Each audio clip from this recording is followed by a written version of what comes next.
So we've looked at creating titles. Now let's take a look at writing posts. Now very soon we are going to be adding our first post to the blog. But before we do that, there are some guidelines I'm going to tell you about. First of all, keep paragraphs short. You're not writing an essay or a book. You're writing for the internet. You're writing a blog post. It's a completely different thing. Paragraphs should be no more than a few sentences. Even one sentence sometimes is a paragraph. We don't write big blocks of text when we're writing for a blog. And add images to break up content in your longer posts.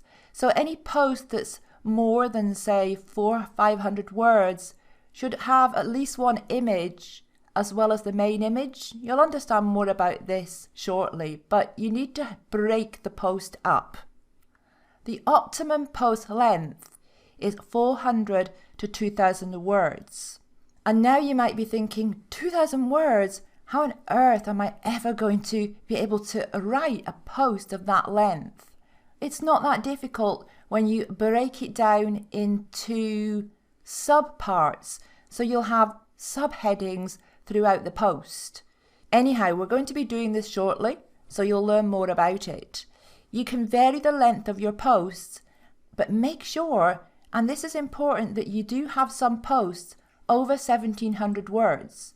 Now the reason for that is because Google favors longer content, and posts and content that ranks on page 1 is almost always 1,700 words or more.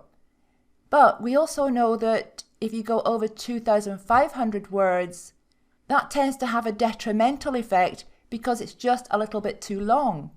So don't go over 2,500 words. Keep your long posts between, say, 1,700 and 2,500 maximum.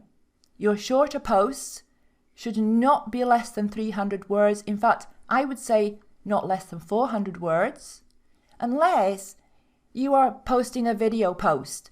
So you're sharing a video and you're just putting a few sentences. But what you can do with a video post, this is even better, is you can write out a transcript of the video, even if it's only more like a summary, but just a few hundred words summarizing that video, and post that below the video in the post. All right, let's take a look at posts that work well. List posts always work well. For example, 3 amazing places to visit in Barcelona, 5 unusual ways to cook potatoes, or 7 tips to make your garden the best in the street. We've got video posts. People love video, so you can share videos from YouTube, and there are other places that you can share videos from as well. Sometimes news sites have videos that you can share. If the embed code is available, it means you can share it. And how-to posts. So for example, how to make your running shoes waterproof, how to fix a dripping tap in 2 minutes, how to teach math to your 2-year-old. What about breaking news posts?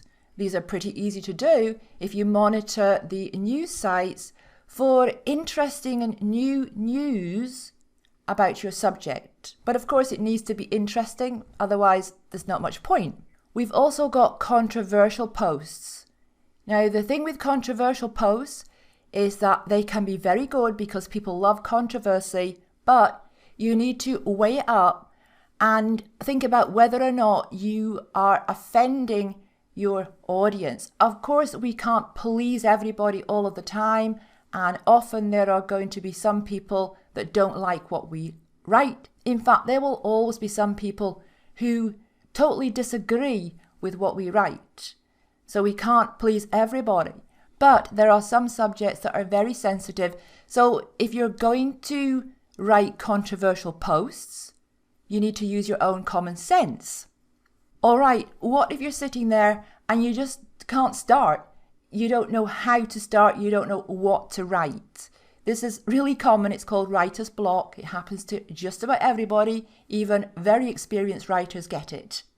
There is only one way to overcome this, and that is just start writing. Write anything at all, even if you don't publish anything that you write initially, you just go back and delete it all. It doesn't matter, because if you don't start writing, you will not get over that block, and it is the only way to do it.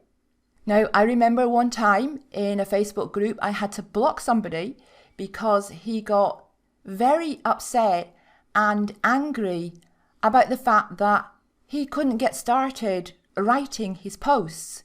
And he thought that I should be able to do more to help him. But the truth is, there's only one person who can get you over this block, and that is you. And there is only one way to do it, just to start writing anything at all. Okay, I'll see you in a minute in the next lesson.